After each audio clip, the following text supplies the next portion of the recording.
വരാനിരിക്കുന്ന സംസ്ഥാന നിയമസഭാ തിരഞ്ഞെടുപ്പിന്റെ പശ്ചാത്തലത്തിൽ ബി.ജെ.പിയുടെ പ്രചാരണത്തിന് തുടക്കം കുറിച്ച് പ്രധാനമന്ത്രി നരേന്ദ്രമോദി ഇന്ന് തിരുവനന്തപുരം സന്ദർശിച്ചു. വേദിയിൽ നിന്നുയർന്ന പ്രധാന വാചകം വ്യക്തമായിരുന്നു: പഴയ കേരളത്തെ തിരികെ കൊണ്ടുവരും. കേരളത്തെ എങ്ങനെ മാറ്റിയെടുക്കാമെന്ന് ഞങ്ങൾ കാണിച്ചു തരാം. ഈ പ്രഖ്യാപനത്തോടൊപ്പം കിറ്റെക്സ് ഗാർമെന്റ്സ് ലിമിറ്റഡിന്റെ മാനേജിംഗ് ഡയറക്ടറും NDAയിലെ പുതിയ ഘടകകക്ഷിയായ 2020യുടെ നേതാവുമായ സാബു ജേക്കബും മോദിയോടൊപ്പം ചേർന്ന് ദൗത്യം ഏറ്റെടുക്കുകയാണ് എന്ന പ്രഖ്യാപനം നടത്തി.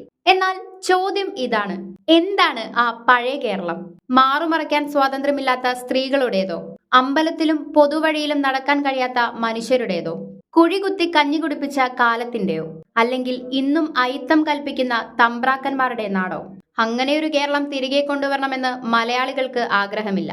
സാമൂഹിക പുരോഗതിയുടെയും നവോത്ഥാനത്തിന്റെയും വഴികടന്നു വന്ന കേരളം ചരിത്രത്തിലേക്ക് തന്നെ തള്ളിക്കളഞ്ഞ അന്ധകാര കാലത്തെ വീണ്ടും വിളിച്ചു വരുത്താൻ തയ്യാറല്ല. പതിവ് പോലെ കേരളത്തെ ഗുജറാത്താക്കും, മാറാത്തത് മാറ്റും എന്ന വാചകവും പ്രധാനമന്ത്രി ആവർത്തിച്ചു. അപ്പോൾ ആ ഗുജറാത്ത് വികസനത്തിന്റെ ഒരു ഉദാഹരണം ഓർക്കാതിരിക്കാൻ കഴിയുമോ? ഉദ്ഘാടനത്തിന് മുമ്പേ നിലംപൊത്തിയ സൂറത്ത് തഡ്കേശ്വർ ഗ്രാമത്തിലെ ജലസംഭരണിയാണ് ഇത്. 21 കോടി രൂപ ചെലവഴിച്ച് നിർമ്മിച്ച ഈ ടാങ്ക് തകർന്നു വീണപ്പോൾ അതിൽ 9 ലക്ഷം ലിറ്ററോളം വെള്ളമുണ്ടായിരുന്നു. 33 ഗ്രാമങ്ങളിലേക്ക് വിതരണം ചെയ്യേണ്ട കുടിവെള്ളം. നിലവാരമില്ലാത്ത നിർമ്മാണവും ഉത്തരവാദിത്വമില്ലാത്ത ഭരണവും ചേർന്നുണ്ടാക്കിയ ഈ ദുരന്തം ഗുജറാത്ത് മോഡൽ വികസനത്തിന്റെ യാഥാർത്ഥ്യ ചിത്രം തന്നെയാണ്. കേരളത്തിൽ വികസനം കൊണ്ടുവരാനുള്ള ആത്മാർത്ഥത കേന്ദ്ര സർക്കാരിനുണ്ടെങ്കിൽ മറ്റൊരു കാര്യവും ഓർമ്മിപ്പിക്കാം: മുണ്ടക്കൈ ചൂരൽമല ദുരന്തം. വലിയ ജനമർദ്ദത്തിനും പ്രതിഷേധങ്ങൾക്കും ശേഷമാണ് അതൊരു തീവ്ര പ്രകൃതി ദുരന്തമാണെന്ന് കേന്ദ്ര സർക്കാർ അംഗീകരിക്കാൻ പോലും തയ്യാറായത്. അതുവരെ ഇത് ദേശീയ ദുരന്തമല്ല എന്ന നിലപാട് ആവർത്തിച്ച് RSS നിയന്ത്രിത കേന്ദ്ര സർക്കാർ കേരളത്തിലെ ജനങ്ങളെ അപമാനിക്കുകയായിരുന്നു.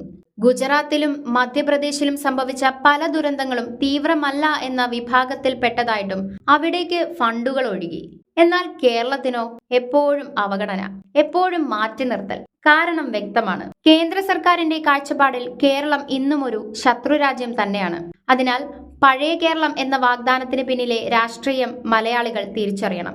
വികസനം എന്ന വാക്കിന്റെ മറവിൽ ചരിത്രത്തെ പിന്നോട്ടടിക്കാനുള്ള ശ്രമങ്ങൾ കേരളം ഒരിക്കലും അംഗീകരിക്കില്ല.